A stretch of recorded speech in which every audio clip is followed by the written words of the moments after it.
On this episode of Deleted Wrestle Zone, we're going to talk about MLW's Fusion Thanksgiving and the last episode of the season with NWA before going into the fire, and of course the Wednesday Night War, and we got plenty more to discuss.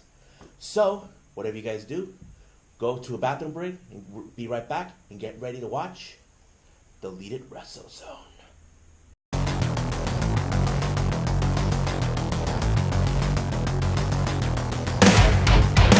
Are you ready?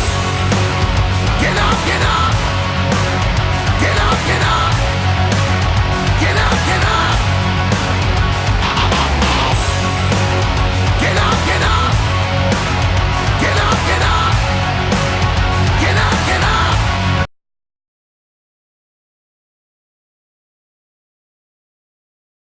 Alright, ladies and gentlemen, so welcome back. So, I know it's been, 2 weeks? We decided to take the week off because it was Thanksgiving. It's unfair because we want to spend time with our families and have good turkey. Hope you guys had good turkey last week. If you guys wondering why we're here in this room, well, it's because I did not book the room we normally do it at. And Nico, he's not here because we're getting ready to do our discussion that we were supposed to do, but we kind of flopped it. But this time we're getting ready to do that, and I'll explain to you guys some other time about that. What else? So there'll be upcoming announcement at the end of this episode. But right now, let's jump in with MLW, where they just had their Thanksgiving fusion. So it started out with Contra Unit doing a little promo about the Von Erichs, how they have their targets on them, and all this other thing and that.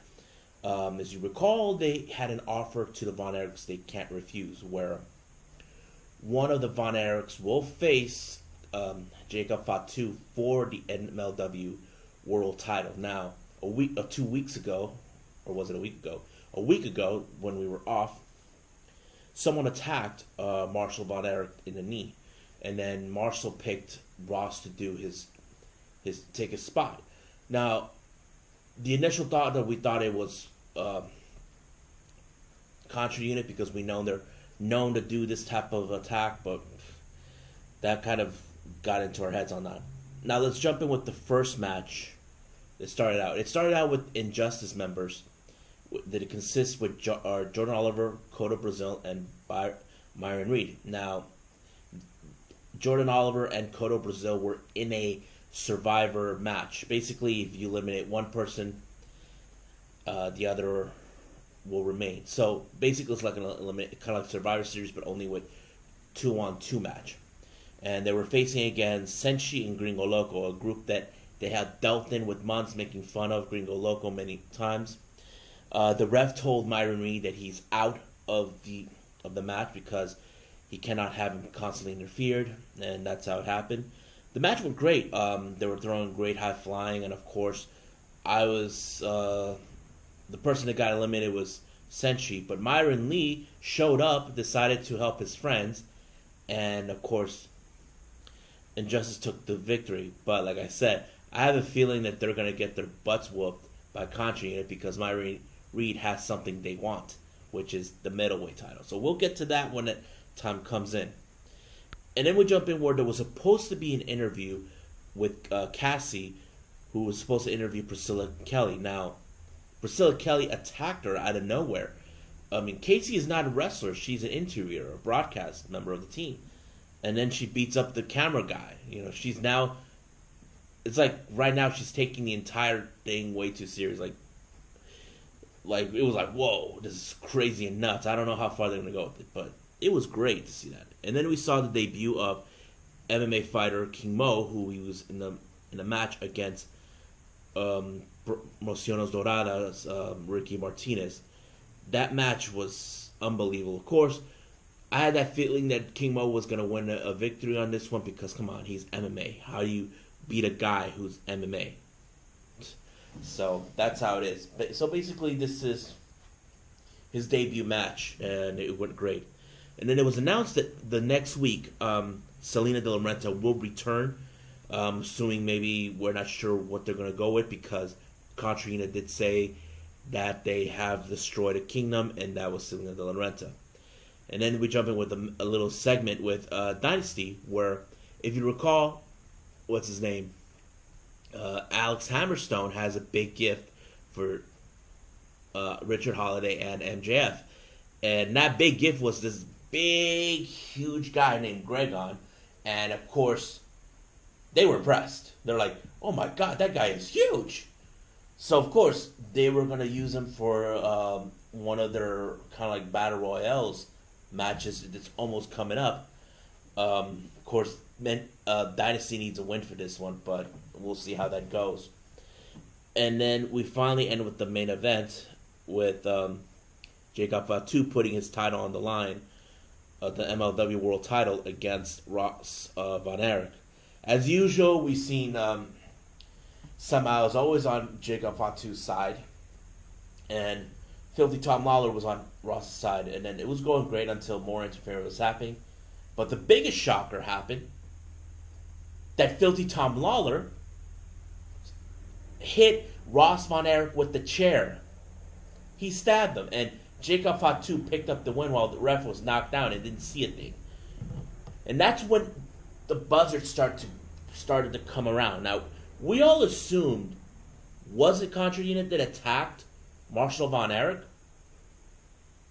Or was it Filthy Tom Lawler? Because Tom Lawler has not been himself since he lost the title to Jacob Fatu not too long ago.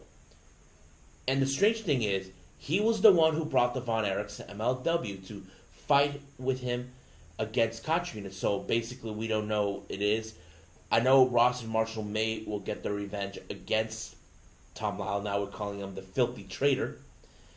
But this episode was great. I mean, I don't know what to expect. But we are expecting soon on December 5th, which is tomorrow, they're going to have the Opera Cup where there's going to be 4 matches in the tournament. I announced it about a while ago, but I don't remember. But hopefully I can announce it the following week when we get to that, we cross that bridge. What else? And then I think this episode was great. There have been more announcements of many events and all this and that. So that's it. What we got for MLW for Major League Wrestling. I hope you guys watch this episode. It was great. I enjoyed. The shocker was Filthy Tom Lawler, now Filthy Traitor. So we just gotta wait and see what's gonna happen in the upcoming weeks. So let's just continue on with the show.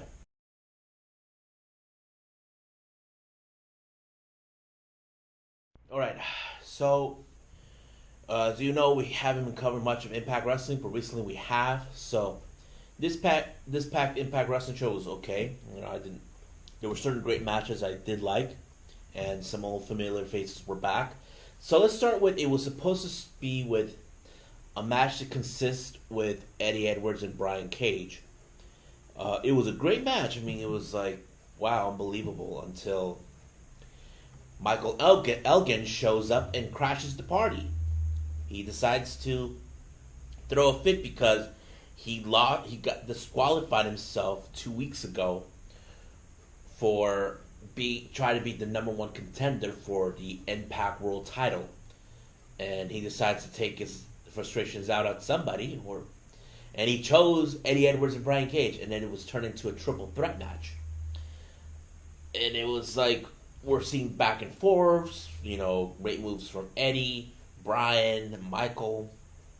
It was great, you know. I'm like, you know, the story is with Michael is that he feels that opportunities were not being handed to him, so he decides that he's going to take them. So he had great opportunities in New Japan, but he never got the one title he felt he should have, which was the IWGP Heavyweight title. But now he's trying to find a way to get to the Impact Wrestling's prestige title, the Impact World title. And it was great. Michael Elgin took the victory on this one, and I was like, whoa. But yeah. So we'll just have to wait and see how far he's going to go with this. Then we'll jump in with a segment with the Rascals Treehouse. If you recall, Trey, Wentz, and Dez, they're in their treehouse talking about this, and here comes Trey's mom shows up, and he's trying to tell her not to be in the ringside. He's saying that there's a distraction there, and she's being a mom, being supportive, but Trey doesn't like that, you know, and he has an opportunity to face Ace Austin for the X Division title. I mean, the Rascals are a great team. I love their speed, their athleticism, all of it. It's great. And then there was a promo by Moose. This time, if I look at Moose, he's trying to be the new version of Mr. Perfect, if you recall Kurt Hennig, where Kurt Hennig goes swimming, diving, golfing, shoe horse, basketball, all that. And Moose is doing the same thing because Moose played football before, and then he tried basketball, but every time he plays a sport, he likes to beat up the person he's playing with. You know, and that's what he did this time in basketball. He beat up 2 kids. And then we jump in with the press conference. No, scratch that. It was OBD's return. Now, a while ago, OBD owned a food truck, and sadly, it got burned in the flames. Fans have been donating to help her rebuild, which is very grateful. Of course, she was thankful for the fans for being there, and who could forget OBD is one of the greatest Knockouts champions that ever stepped in the ring, in the Impact ring before. And of course, Taya Valkyrie did not like that. She wants her to get out because she looks at herself as the future. But of course, OBD will not listen, so she decided to have a match with her. So basically, Taya should have stayed out of it, but no. Then we jump in with the match between Ace Austin and Reno Scum versus the Rascals. Great offense maneuvers by the Rascals, all this and that. And I know that Ace Austin and Reno were doing the same thing. But at some point, Ace Austin was talking to Trey's mom. He didn't like that. That distraction got into his head, and that resulted in the loss of the match. And Trey warned her not to be there, but we'll just see what happens, you know, in this whole thing.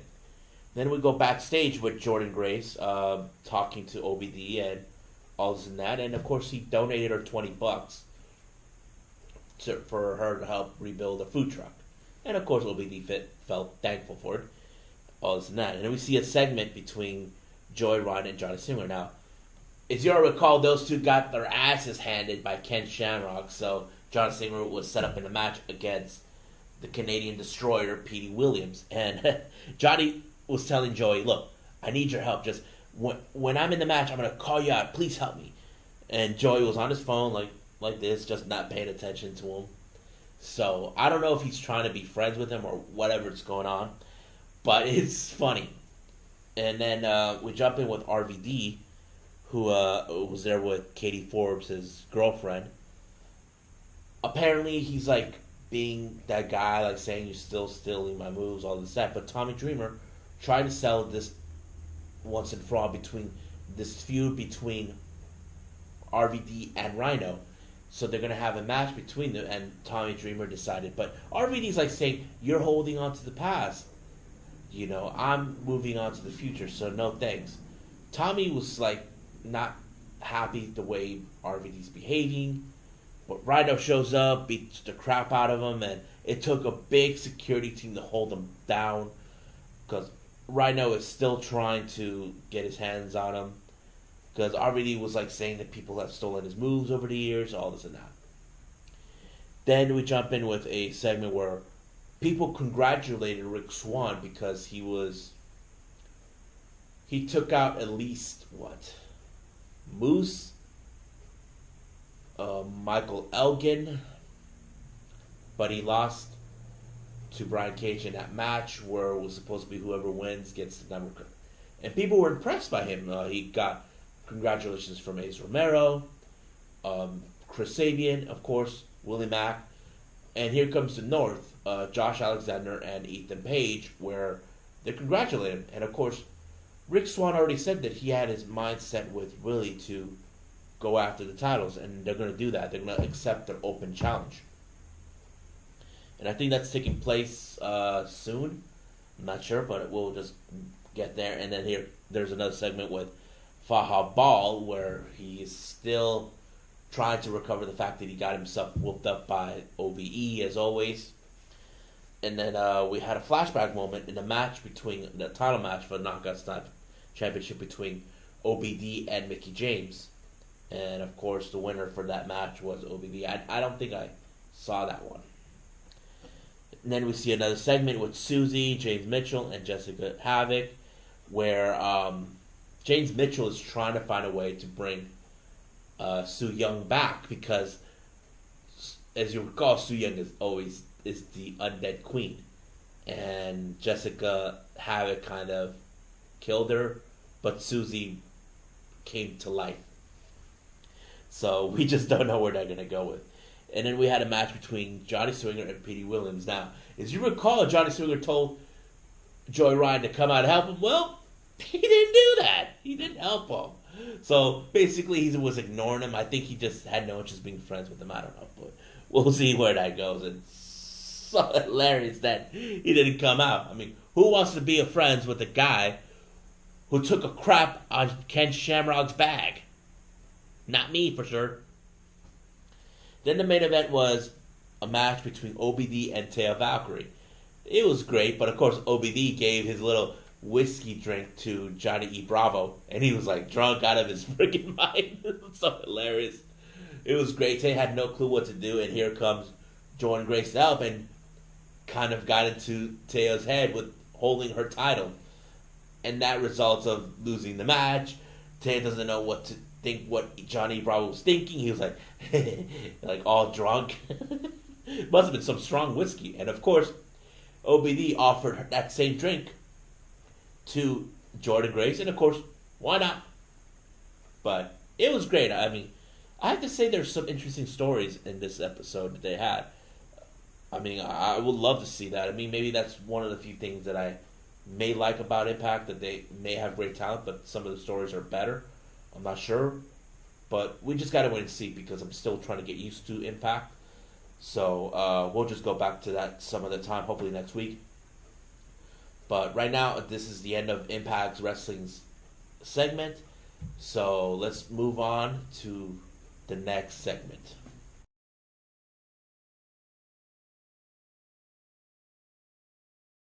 Alright, so week 10 of the Wednesday Night War has passed. Now, last week we weren't doing this. Last week we were doing an episode because it was a holiday, but I can give you guys what the results were because apparently they took a long time. But last week, for the second week in a row, NXT won week 9 with the viewerships of 910,000 views. As for AEW, 663,000 views. Now, there were those speculating, oh, it's because it was a word show. There were those saying maybe because of the holiday season. Who knows? I'm not going to argue, but I'm also saying this, that both shows were good. Now, for this week, who won this week on week 10? Drum roll, please. AEW Dynamite. Oh, yes, it was a very close call this week. So basically, they won with 851,000 views. As for NXT, 845,000 views. So basically, AEW gained 6,000 views on this one. So it was a close call. I mean, I have to say, but don't get me wrong, both shows were great. I mean, they had great matches, great stories. So let's review both shows, starting with the winners of the Wednesday Night War for this week, AEW. It started out with the Young Bucks teaming up for the first time with Dusty Rhodes. And of course, Dusty came out in Young Buck attire, which makes him like an honorary member. But it was great to see Dusty dressed like that.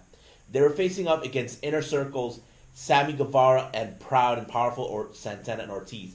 So basically, this was a kind of like a revenge match or something.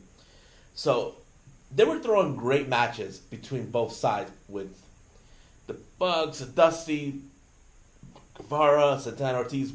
Great. I mean, there were certain things they were doing. Of course, we saw super kicks going around, high flying everywhere. It started out with the Bucks having great momentum, which was great. I mean, I loved it. I have to say, this was one of the best six-man tag teams I've seen so far at AEW. I mean, I can't wait to see more. But hopefully they don't do that whole six-man championship thing, because we've seen that already with New Japan, Ring of Honor. I don't think we need to see that here, in AEW. Then we jump in with the next, the winners of that match turns out to be the Bucks and Dusty Rhodes, which was a great match. But there was a part of the match that kind of surprised me where Sammy tried to do a shooting star press, but he got super kicked by both Bucks. It was great. But the Bucks and Dustin took the win. Now the next match, as you all know, Trent was on a roll for almost 2 weeks straight on AEW Dark and last week's Dynamite. And he beat Pentagon, and then he won in a tag team match on Thanksgiving week last week. He this time faced against Rey Fenix. Was a great match. I think we were. Thing is, the greatest factor from this, Rey Fenix has more experience as a single competitor, because I know he and Penta have done that a lot in their careers. And Trent now, he's stepping into that world, even though they're in the tag team or whatever. But it was great. And then Phoenix took the win on this one. Penta was not there. He was preparing himself for his match against Daniels. But the winner of this match was Rey Fenix. But, of course, they were still fighting between both sides, between Phoenix and Trent. Chuck Taylor tried to restrain him, all this and that. Phoenix was being cocky, like he doesn't want to shake his hand, all this other stuff. Then we jump in with a little promo where Cody wants to fight MJF. MJF doesn't want nothing to do with him. He doesn't want to fight him. He doesn't want to do anything. So he's asking him, how much is it going to be for him to have a match with them? So it's still unclear when that's going to... He just took off gave away his keys to a car, his shoes, his Rolex, a case of money. He wants him so bad. But we just got to wait to see when that's going to happen. Then in the backstage, we see a segment with Joey Janela talking about how he's happy he got this match. He stepped up, like he was all happy. And then here comes Jon Moxley, and he goes, "Kids," and he just walked away. I think he's like looking at Joey Janela like, "You must be out of your mind to face me. I already beat Darby Allin. I beat this and that, Kenny Omega." Basically, it's more like he's like asking, are you really serious about this? Then we see another promo with the Dark Order where they're having recruitments. You see this overweight guy that he's scared, and he asked him why did he wanted to join. He said he just wants friends, which is a bad thing for Evil Uno and Stu Grayson. So they kind of beat him up, and the Creepers took care of him. I don't know how that goes, because I think people are still trying to get used to them. And then we jump in with a match between Nyla Rose versus Leva Bates alongside Peter Avalon. Of course, this was a squash match, but after the match, in the aftermath, Nyla continued to annihilate Leva Bates, but out of nowhere, here comes Shauna. A week ago, Shauna was doing a meet and greet and got powerbombed through a table. But she was originally supposed to be at AEW Dark doing commentary, but Nyla took that spot from her. And Shauna came out to get some payback. She was doing everything in her power to get her payback, but wasn't enough. She pulls out a table, tries to put Shauna through a table, but Rick Knox tried to tell her, no, don't do this. And Shauna decided to put Rick Knox through a table. And, of course, we see the reaction from that. And then Shauna gets got powerbombed too, right on top of Rick Knox. And then we see another fire shot by AEW to NXT, where you see Britt Baker doing her little concern pose that she did at War Games, the way she did with Adam Cole. That was another fire shot, so it was great. I think they were burying them or something. And then... after the whole match, the whole thing happened, it was revealed that Nyla Rose is suspended for the rest of the year without pay. So I'm assuming she's not happy, but she will be back with a vengeance. Then we jump in with another segment with Chris Jericho alongside Jake Hager, calling this the Lexicon of La Champion, where he has people list he does not want to face. He had people multiple, like, he had Moxley involved, but he even put Cody, Omega, the Bucks, all that, but there was one particular group he missed, and that is the Jurassic Express. And of course, Luchasaurus was talking, saying, I got a bachelor's degree in medieval history. Do you? And of course, he was telling Jericho, you're not facing me or Marco Stunt. And then he looks at Jungle Boy, and Jungle Boy saying, I could last 10 minutes. And then there was a brawl between Luchasaurus, Marco Stunt, and Jungle Boy against Jericho and Hagar, and then they left. So they were running to the hills from that. And then we jump in with the match between Hikaru Shida and Chris Statlander. As you recall, a week ago, they were both in a tag team match, but they lost against Bea Priestley and Emi Sakura. But Chris Statlander wants her spot for the number one contendership to face Rio. Now, Hikaru Shida is still at the top. We just don't know how many wins does she need, how long it will take, because the women's division are hungry. They want to get their hands on the title against who the current holder is, Rio. But when the winner of this match was Chris Statlander. Now, she impresses me. I have to say, she got my attention. I love what she's doing now. I'm glad that they signed her. But out of nowhere, here comes Brandy Rhodes and Awesome Kong, calling themselves the Collective, the Nightmare Collective. They wanted Statlander to join, but a fan was willing to join. Now, this kind of reminds me of the Straight Edge Society with CM Punk and Gallows, that they had a fan who'd shave their head. I don't know if that's a fire shot right there. I'm not sure. And then we just gotta wait to see. I'm still trying to figure that out. And then we jump in with the match between a revenge match between Pentagon Jr. and Christopher Daniels. If you recall, during the start of the tag team tournament, Penta took out Daniels, and then he got his revenge against him. But there was a botch in the match where Daniels missed. He hurt himself, but of course they had to continue on. Phoenix ran out to do an interference. And of course, Penta low-blowed him. It was crazy. And then we had a Bunny promo explaining that they're disgusted with Cody, all this and that. We don't know. And they're saying they're here to cut the head off the snake. And then we had our main event with Jon Moxley and Joey Janela. And boy, was it a great match. I like to call that part 2. And Moxley took the win on this one. It was great. But at the end of it, the way this show ended, Jericho and the Inner Circle came out, but mocking Moxley for last week. Moxley came out giving his attention notes that he wants Jericho for the title. Jericho's trying to tell him, nope, you're not getting this title.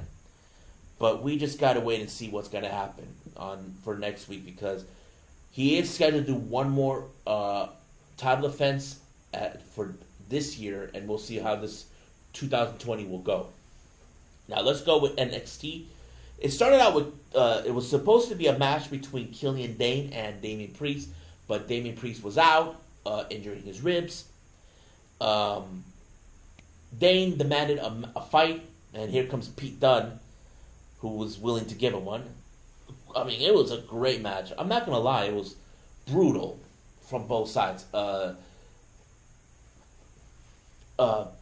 was still injured from the knee, hurting himself, but there was a moment where he had Killian Kane in the sleeper hole, but he, on top of the turnbuckle, I don't know what Pete was thinking, but he fell down and hurt himself, and that's how Killian Dane took an easy win. I don't think Dunne has any clue what just happened. And then we had an interview with Dakota Kai where she revealed it was her who attacked Amelia. Now, personally, I've always suspected it was her after hearing what happened at War Games, because it's always that scenario. And then we have, she wants Rhea Ripley for getting in the way, for cutting her out, and of course being this and that. So that was a match that was already been booked for that night. And then we go in with the Undisputed Era, continuing about last week, how Fish was injured again. That whole thing with Adam Cole being launched by Keith Lee, which was awesome. Nothing compared as Aaron's Ace Romero. But of course, Keith Lee was like saying thank you for making him a viral sensation. And of course, they were beating him down. Tommaso Ciampa come out, and then there was a 6-man tag team match consisting of Undisputed Eras, Cole, Riley, and Strong versus Lee, Ciampa, and Dijakovic. So that was later in the match. And then there was a small interview with Xia Li, who wants a piece of Shayna Baszler for attacking her a week ago. Baszler has a tendency to beat up those who she considers a threat or you're nothing for my title, that type of thing. And then, of course, we were having the return for 2 months of Kushida, who had a tremendous rivalry against the NXT UK champion, Walter. Then we jump in with the match between Shayna Baszler and Xia Li. It was a great match. You have a martial artist and a mixed martial artist, so great match between both sides. But, of course, Xia Li came up short.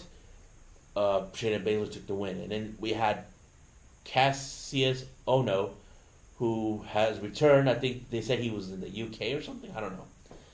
But I don't consider him like one of those wrestlers I follow, but we'll just wait and see.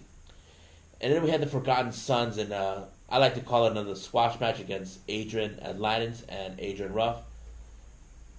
Like I said, squash match.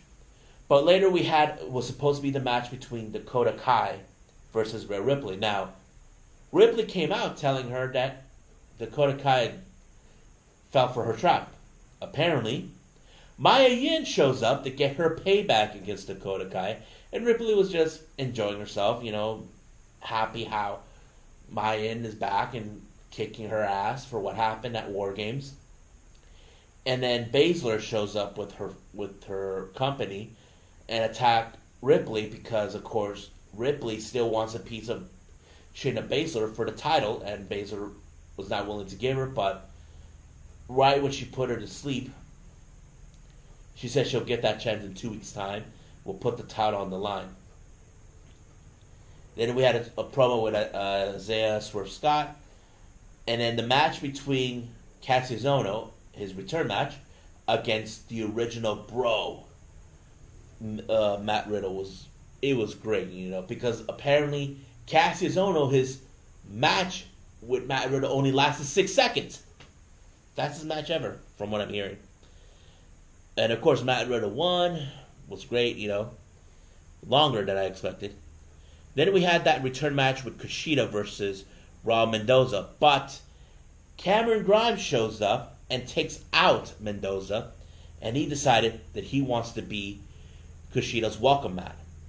I think he wanted just to prove a point always, but it was not enough. But Kushida pulled an upset in this match between him and Cameron Grimes. I don't think Cameron Grimes had any clue what hit him. That's why they called Kushida the lightning bolt, because he's quick. Japanese wrestlers are quick, if you guys follow. And then we had the main event. Keith Lee, Tommaso Ciampa, Dominik Dijakovic versus Undisputed Era. It was balls to the wall. We had the Behemoths, we got the Psychopath versus the Undisputed Era. It was great. Great powerhouses, all this and that. Dijakovic does a spin off the spring ropes. I'm like, wow. But out of nowhere, here comes Finn Balor showing up out of nowhere and attacks Cole and hitting the referee. And he was about to take out Cole. And out of nowhere, this is the best part. Keith Lee shows up like, da-da, without Balor not realizing what is going on, and he just took him out. Keith Lee power slammed him to the ring mat. I'm like, whoa, that is crazy. But in the end, it was Keith Lee who took out Adam Cole. making a name for himself. And it was a great match. But out of nowhere, NXT GM shows up and he was impressed. So he said next week there will be a number one contenders match in 2 weeks' time against Adam Cole's NXT title. So the contenders he chosen is Finn Balor, Tommaso Ciampa, and Keith Lee. And it was like, whoa. So basically, Tommaso Ciampa and Lee don't know what to make of this. Like, okay, we both see two guys. One who wants his title back. One who is hungry for something. This is going to be interesting. And who's in the middle of this I'm going to see is Dijakovic. I guarantee you that's going to be. Dijakovic's going to be caught in the middle of this. But we just got to wait and see what's going to happen next week on both NXT and Dynamite. But I'm excited. I hope you guys are excited. So, right now, AEW took the win. Let's just see what Week 11 is going to be like, what great shows are going to throw it. I'd say both shows did great, but, of course, AEW took the win. But at the end of the day, the fans win. But let's continue on with the show.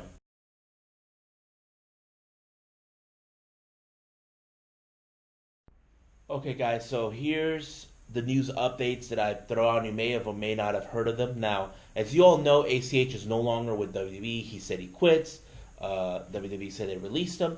But ACH now returned to the Indies, and his first stop was AEW down in Chicago. And, of course, AEW, welcome back. I know a lot of fans are happy to see him there. And, of course, we all know what happened with ACH when he was known as Jordan Miles down in WWE. But right now, let's just say we're happy he's back in the Indies, and hopefully we can put that part behind us right now. Now, the interesting thing happened this week. Charlotte Flair and her real-life boyfriend, Andrade Cien Almas, filed for trademark names, which kind of became interesting to know. Charlotte filed for the name Queen of the Ring and Ashley Flair. Now, if you guys don't know, Charlotte Flair's real name is Ashley Flair, but of course, Ashley it's her real first name. And as for Andrade, he trademarked the name El Ídolo, La Sombra. Now, we don't know what is this about, but there's indications from several news outlets saying that maybe there is there's a possibility that maybe Charlotte Flair is thinking of quitting. We're not sure yet. There's a rumor circulating that she signed a 3-year contract back in 2018, last year, that goes all the way to 2021. We just don't know yet. We just don't know the contract status with Charlotte or with Andrade, but hopefully this comes out. As you all know, this past Sunday, WWE had the most emptiest crowd in show history, Starrcade. I'm like, don't know what they were thinking. I mean, I saw photos that they were empty, and I think I saw much of the video footage that they were showing in Starrcade was like much focus on the ring. You don't see a lot of the audience in the upper areas. We're still having more problems with Ring of Honor and Kelly Klein. If you guys don't know, Ring of Honor blocked Kelly Klein from Twitter. Yes, they blocked her. I mean, this is getting out of hand, really crazy about her being fired while she's out on injury, and the way they fired us on email. Really ridiculous. I'm like, don't know what to make of it. So, there's that. And then recently, for MLW, I found out that LA Park, if you guys don't know this, there's this interesting YouTube channel called Plus Lucha. Not the word plus, but the plus side. There was an interview that they conducted with LA Park, and they're asking him, is he planning to return to MLW? And he said in his own words, in Spanish, since I can translate for all of you guys, that he said that he was already booked for 2 events with MLW, but they were canceled. Appears that there's a communication or misunderstanding or more of a feud between him and Selena De La Renta. He's not happy with how this is happening, whatever's going on. I'm not sure. But I know LA Park in the past had his issues with Paco Alonso and all this and that. We just got to wait and see because, I'm starting to like LA Park for what he does. His involvement with AAA and Nacion Lucha Libre and his involvement in the independent scenes, we just got to wait and see. I mean, right now, I'm excited for this. I don't know about you guys. So let's just hope whatever goes on with all these news updates I've been hearing turns out great or whatever. But I'll continue to throw in more updates for all of you guys. So that is it for the news update right now. So I got one more thing to talk about, so I'll be right back.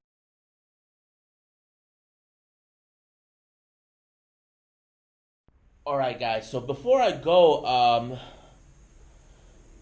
I should let you guys know I started a podcast. Yeah, a podcast called DWZ Podcast with J-Rod. So it's J-Rod, J. Rod. I started this about a week ago, or 2 weeks ago, I'm not sure. A week or two ago. I already did about 6 episodes. Much of the Wednesday Night War episode, I've already put it on that. The same thing with MLW, NWA. But these are topics that I'm going to talk that I may not have a chance to do on this channel, but hopefully I can put it. If you guys are interested of listening to my voice talking about professional wrestling, you guys are always welcome to check out. But so you're probably asking, where can I listen to you? Well, I just got notified a couple of days ago that it's now being distributed at certain locations. Here are the places, and I hope I can post it. We got Pocket Cast, Spotify, Radio Public, Google Podcast, and Breaker. So these are the places you guys can hear my voice talk about professional wrestling. So basically, I'm expanding the DWZ brand into another way. But if you guys are interested, you guys are always welcome to take a look at it because I really like to have more people. I may throw in throughout the week once in a while what I want to talk about. If I'm going to talk about the wrestlers, what I think of it, the matches, the promotions, or whatever event that I missed that I did not do on this channel, I can do that in there. Nico's not involved in this because I know he has his own podcast. I think he calls it Riding the High Horse. I'm not sure, but hopefully I got it right. So, hope you guys enjoyed this episode. We're sorry that I didn't do this at the studio. I didn't book it because we have something planned out for all of you that we're going to put on the channel. So, let's just go with the flow and see where we go from there. So, I must, on behalf of J-Rod here, on the Leader Wrestle Zone, I must bid all of you adieu. So, goodbye. Mwah. And have a nice day.